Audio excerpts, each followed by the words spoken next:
Hello મિત્રો, મારા નવા વ્લોગમાં તમારું સ્વાગત છે। આજે અમે ગયા હતા અટલ બ્રિજ। થોડીક મેં રીલ્સ બનાવી લીધી, જો આપણું લોક અને થોડેક પ્રાંશુલભાઈને પણ વિડીયો ઉતારી લીધા, કેમ કે એને ખબર નહોતી તેવી રીતે ઉતાર્યા, નકર પ્રાંશુલભાઈ વિડીયો ઉતારવા નથી દેતા। જુઓ, પછી રખડીને થઈ ગયા, પછી અમે ગયા પિઝા ખાવા। જો પ્રાંશુલભાઈ પહેલાં તો આઈસ્ક્રીમ ખાઈ લીધી, પછી અમે પિઝાની શરૂઆત કરી। હેલો ગાઈસ, અમે આવ્યા હતા પિઝા ખાવા। રહીમાં રખડી ચાલો બંધ, તમે પણ પિઝા ખાઓ ગાઈસ। જો અમે પિઝા ખાઈને આવ્યા ને, પ્રાંશુલભાઈએ રિમોટ કારની ગાડીનું વેનું પાડ્યું છે કે મારે રિમોટ કાર લેવી, રિમોટ કાર લઈ।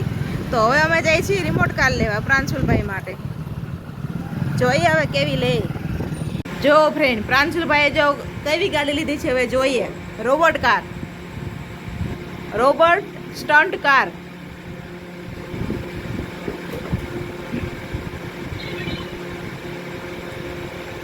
Wow, so beautiful, Pranshul.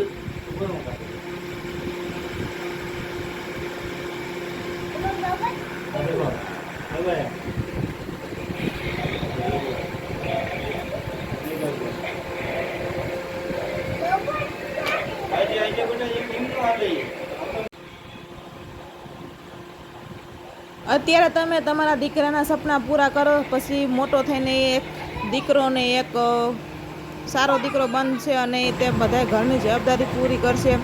જેટલી તમારી અત્યારે પરિસ્થિતિ હોય અને જેટલું તમે લઈ શકો એટલું તમારા બાળકોને લઈ દો અને તેની જરૂરિયાત પૂરી કરો। જો ફ્રેન્ડ, અમારી સગાઈ તો નથી થઈ, શંકર અત્યારે મને મસ્તીની 150 રૂપિયાની વીંટી લઈ દીધી અને મને રાજી કરી દીધી। Thank you Shankar. આવી નાની નાની ખુશીઓથી જ આપણું ઘર ચાલે છે, આપણો સંસાર ચાલે છે। એકબીજાને સમજી તે જ આપણું ઘરને બાંધી રાખે છે, રોકી રાખે છે। બસ એકબીજાની કેર કરો અને એકબીજાને સમજો, એ જ આપણો પરિવાર ખુશાલ છે।